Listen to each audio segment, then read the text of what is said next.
This is going to be a very similar video I uploaded in 2023. Um, but I guess this will be a bit more, I don't know. I don't want to say aggressive, but I guess a bit more direct because I'm so passionate about this subject and it doesn't get talked about enough. So I'm gonna talk about it. Anyway, so I guess this is just a personal thing, by the way. This is probably a thing that only I and a few other people have experienced, which is why I'm talking about it, hoping other people feel the same way. If y'all don't, well, fuck me, I guess. So, um, I've been in the furry YouTube space for now nearly over 6 years. Jesus Christ. Sorry, that just hit me right now.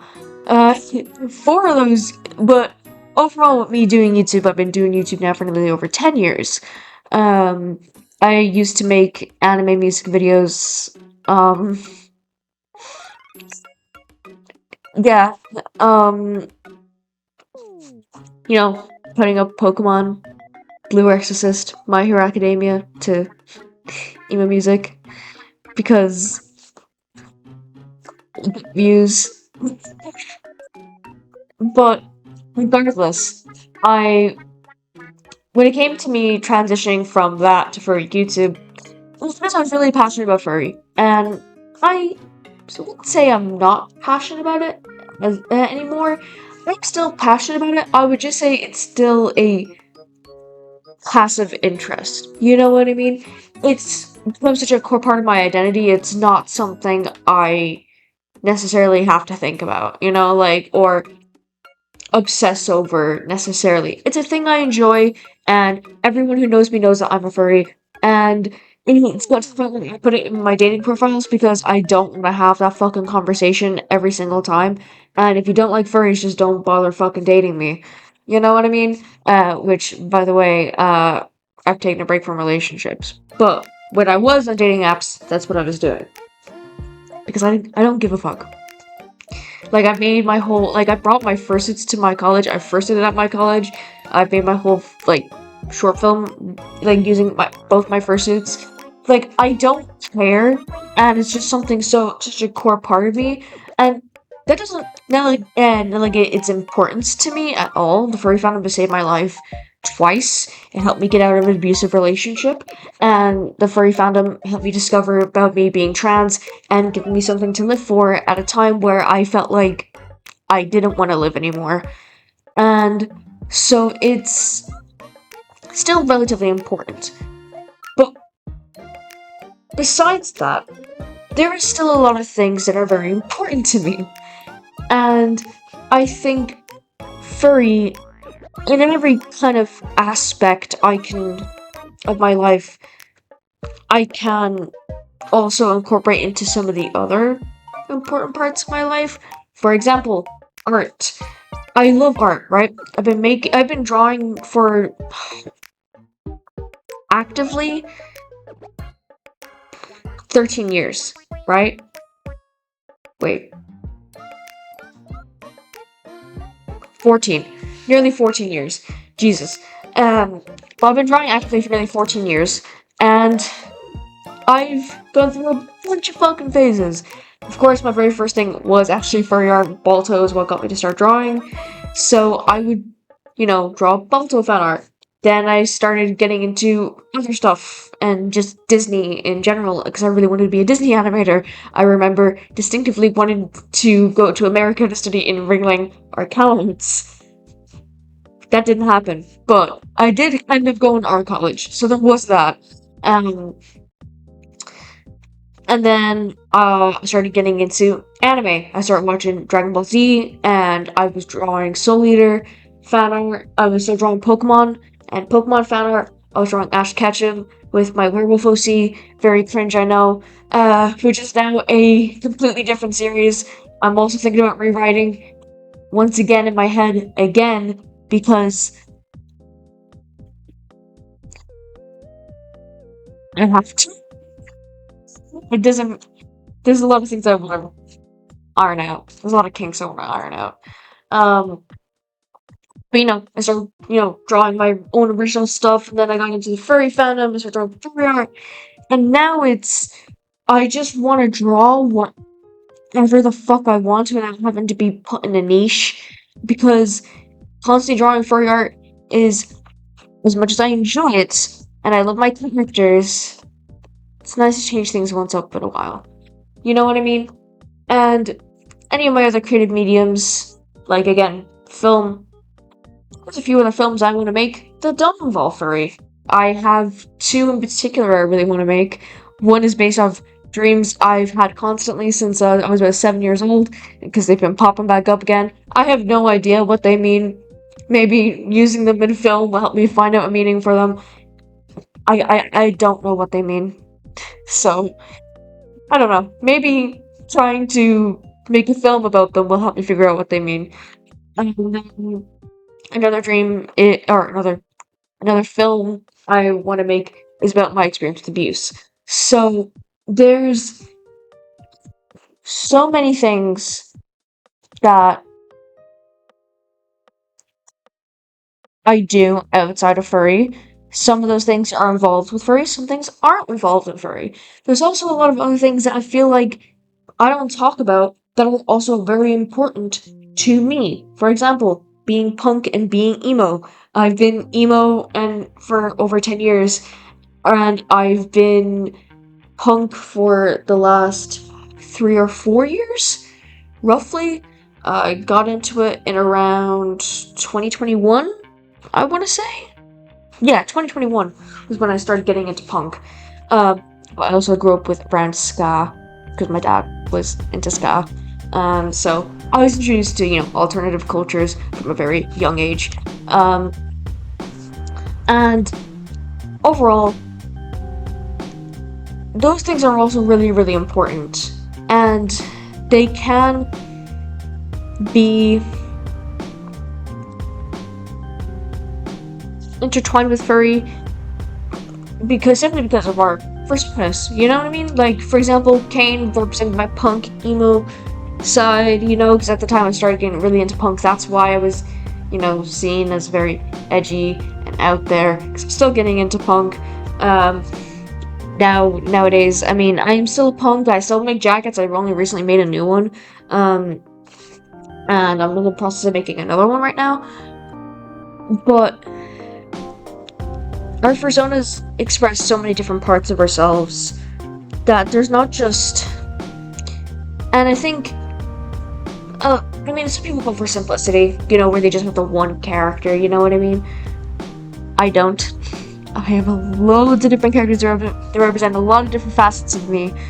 And if I do have one that is plain and simple just me as a dog, Lorcan, he's on screen, woof woof, bark bark. And he's just me, wolf dog, well, there's so much that we could be putting out there, and not having it be pandering to, how do I say this in the nicest way possible? I guess there's no nice way of saying it. The lowest common denominator, and I feel like we underestimate the power for YouTube audiences. And in some cases, it gets to the point where I'm like, so we're just appealing to the lowest common denominator of either young furries. I'm not saying young furries are stupid.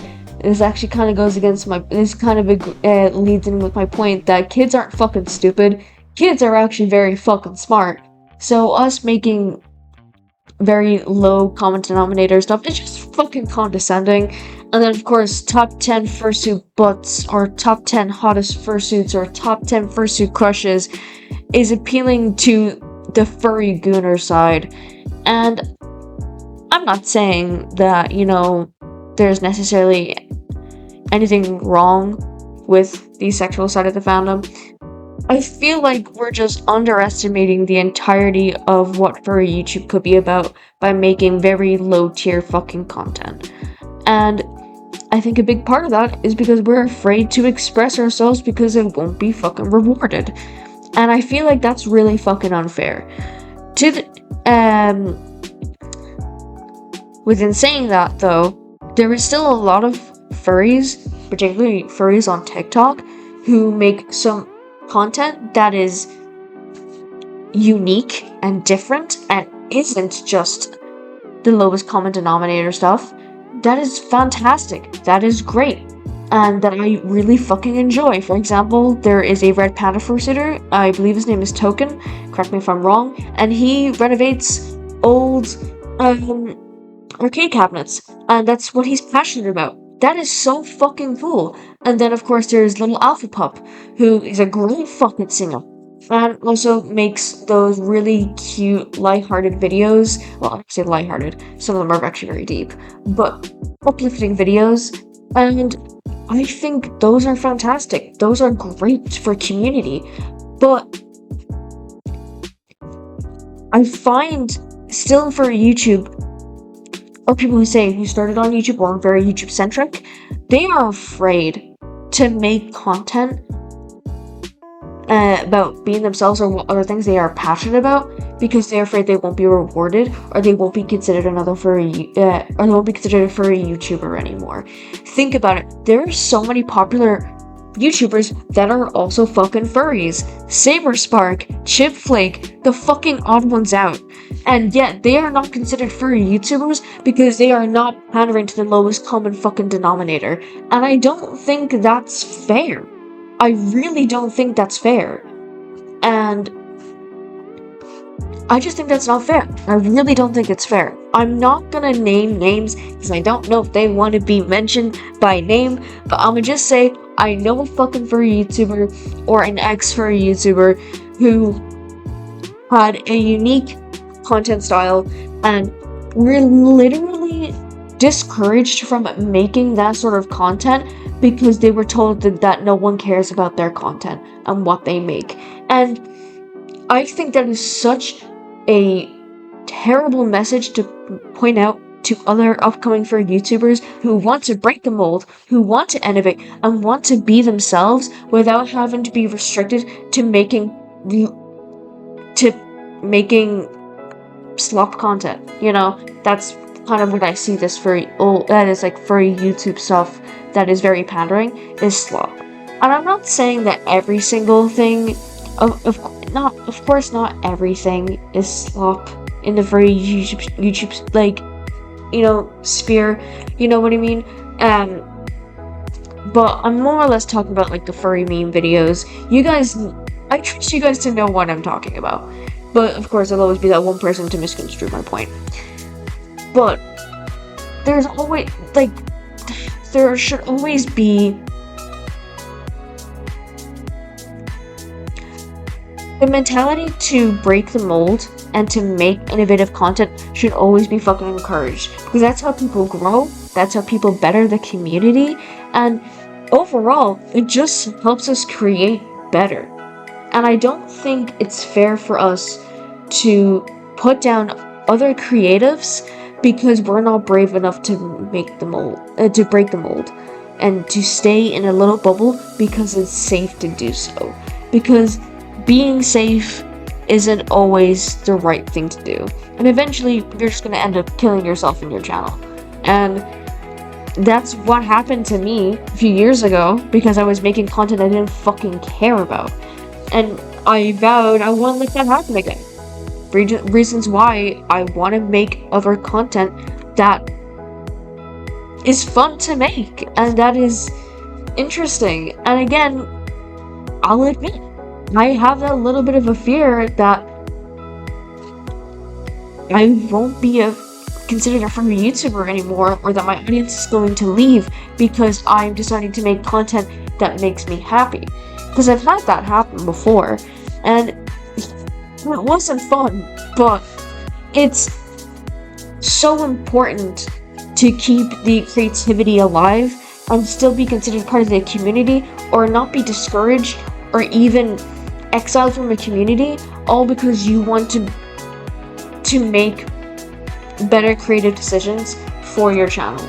I don't think that's fair. And as a community, we should be supporting each other in that sort of way. And And also, not to mention how Furry is just so supportive with identity, and in terms of whether that be LGBT, theoryanthropy, whether that be certain things with kinks like pet play and the pup community, or whether it just be simple things as just being being a nerd. Like, there's so many furries I know that are also into anime, who are also into video game collecting, which is, besides furry, my biggest autistic special interest. Or whether that be movies or animation, whatever. Furry, just that. And again, feeds into my whole creative thing, where, like, no matter what creative outlet I have, I can incorporate furry into it because it's my identity. It is a part of an identity. I know some people say it's fandom, or it's a subculture. Some people say it's identity. I would say it's identity because I've been a furry now for nearly over 10 years, and I don't see myself stopping anytime soon. And I'm not the only one with that. Because furry is just, it's such a weird thing that we all can't agree on what it is. To a certain extent, but that's a topic for a whole different video. But because furry is so supportive and so encouraging to be yourself, to be who you want to be, it is hypocritical of other furries to perpetuate this, not breaking the mold and to stay safe. And again, it's not every furry YouTuber, it's a small little subsection of the furry YouTube community that is like that, and I don't think it's fair. And I think it just projects your own insecurities onto other people who want to break the mold, and because you're intimidated by it. And I don't think that's fucking fair. So, my advice to some new upcoming furry YouTubers: be yourself and be who you want to be, and don't let other people tell you you're not a furry YouTuber because you're not making pandering content. I feel like we need to start treating audiences like people. YouTube is about being yourself, and that's why lots of people flock to YouTube, and that's why some people are thinking YouTube is dying, because we're having a lot of slop content with things like MrBeast and Pyrocynical. And people came here to learn about individuals and to watch these individuals. People flock to other people's channels and watch different channels because people have different personalities and different types of content. I mean, if you go through your YouTube For You page, I can guarantee you it's not just fucking furry YouTube content. I have so much shit on my recommended page that is just, so much, there's things about note-taking and commonplace books and journaling to,